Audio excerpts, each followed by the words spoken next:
All right, we're here today. I'm Sam with M&R, and we're here with, Artur Henriques. and you are with, I am with Roeder Industries, and that is in. Orlando, Florida. Okay. And tell everybody about what you guys do there.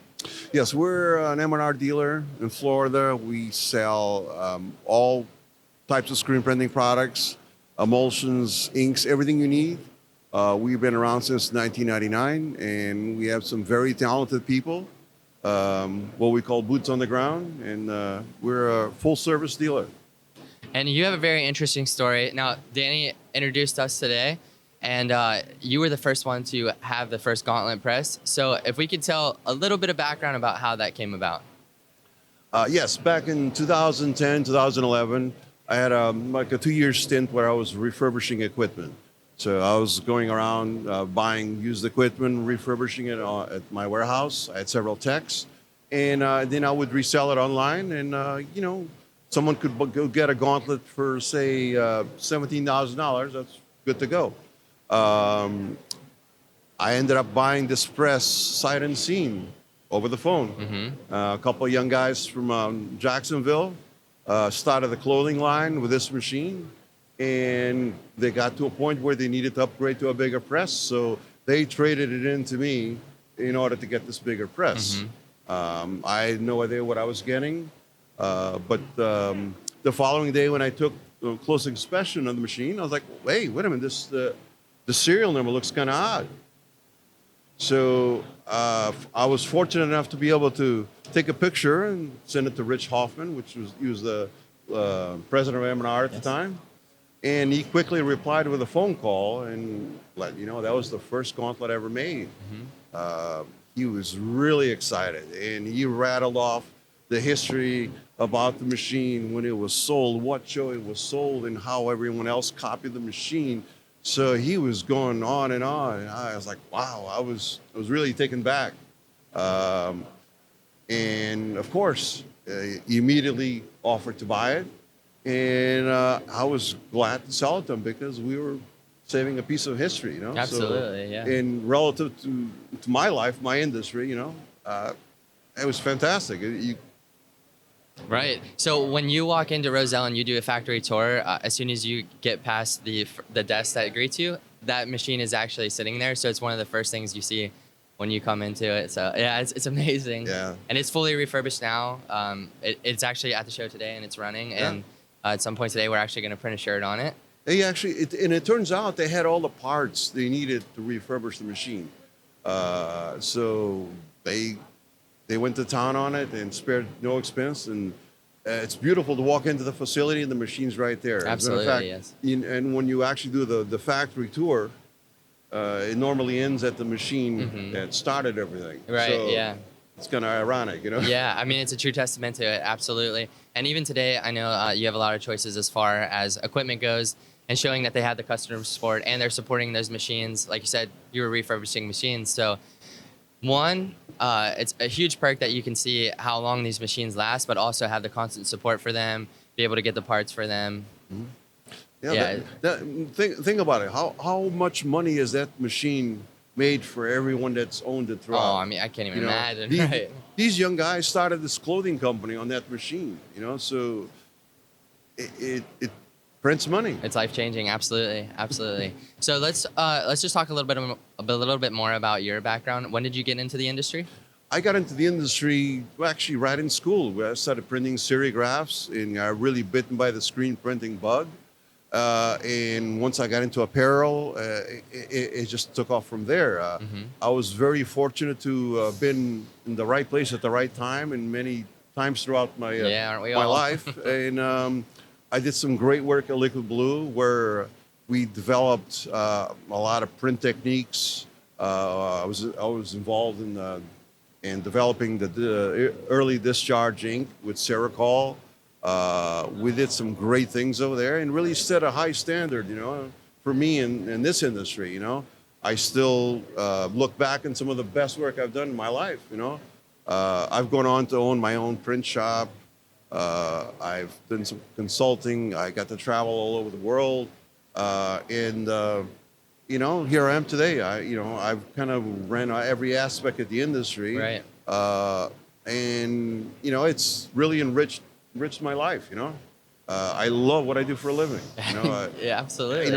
I walk into a shop, I see customers, and I'm in a position to help them to improve what they do, improve their process, and it's very gratifying. Absolutely. Sometimes this industry picks you. Right.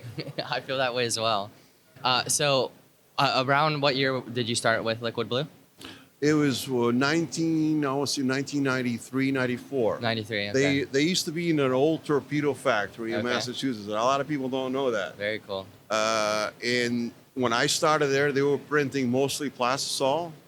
And Can you talk a little bit about what your position was there? I brought in as the ink department manager. Department manager, gotcha. And I have a call for R&D and experimentation. So when I started there, they were running one press with water base and everything else with plastisol.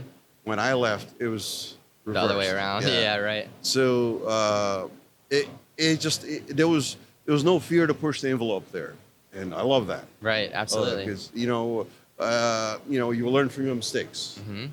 And we spoke a little bit off camera. You were talking about they're very talented in the oversized print, which we're seeing a huge renaissance with that now. It seems like all the streetwear brands are doing. Everything comes back, right? It does. That's right. History repeats itself. That's for sure. Yeah, they really, in my opinion, were the best all over printing shop. Probably still are. And it's not something that's easy to do. No, it's not at all. Matching the prints at the seams. Yep.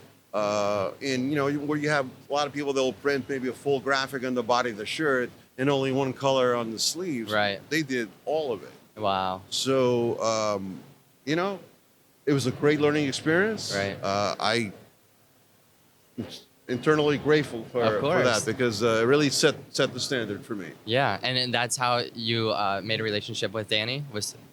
Matter of fact, I met Danny's. Of course, I was using Rutland products at the time, and Danny was with Rutland, right? Danny was with Rutland. And what I've always valued with suppliers, vendors, is having that support. You're having that people on the inside that can help you when you're having an issue. And Danny was one of those guys. He was very accessible. And our relationship started over the phone back in those days. Right.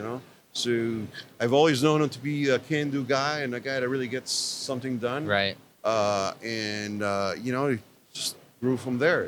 Absolutely. That's been my relationship with him as well too. It's somebody that I can directly get a hold of. I'm currently, in the past 2 years, I've helped with the development and doing some beta testing of the Charge series with M&R Global. So I had the M&R Charge dryer in my shop, and now I have the rival Copperhead, and they're even debuting a new press here called the Matrix, which it's pretty impressive. So I completely agree. He's always been very accessible to me and somebody that I can have those conversations with and get a kind of a current state of affairs on what's going on in the industry and what's to come. And it's such a pleasure to see the new things developing with AI, and there's some. Did you see the new press has like a voice command on it? Yeah. It's amazing, and to see that evolution all the way from a press that was the very first one that you had, and now it's here at the show and being shown off, and then it'll go back to the showroom again because they want to continue to show that to the customers of ours are made to last. I actually like the fact that they take it on the road. Right. It's great because who else can do that? Right. Look, this is our first, this is our latest, this is our first. Right. And there's the testaments right there. And at the end of the day, of course, there's all this new development and technology coming, but it's the same process, It's whether you're pushing an actual touchscreen or you're flipping a switch, it's still a press spinning. You're loading the shirt and it's still doing the work for you. And it's crazy how long it is that these machines last. And we want to get a video of you printing on that machine, if you'd be willing to do that. Sure. Absolutely. Okay, so we're going to jump over to there and we're going to print ourselves a shirt and show you that this thing still works. Okay, now we're standing in front of the press and Arthur here is actually going to print a t-shirt on it. So we already preloaded it for sake of the video, but here we go. Now this is a press from 1987 at the show. we are printing. Look at it, it's still as smooth as the day it was manufactured, huh? Still printing money. Still printing money, that's right. We got, hit it one more time for us. There we go, perfect. As you can see, still perfect registration. Shirt is looking great. Now, I don't have a dryer here, so I'm gonna sit here for a second, but it's been such a pleasure to meet you and get a history of the industry in total and hear of your journey with it. So we can pause that real quick. And we'll do a quick sign off. All right, thank you, Artur. It was great to meet you. Thank you for all the knowledge. Thank you to M&R. Thank you.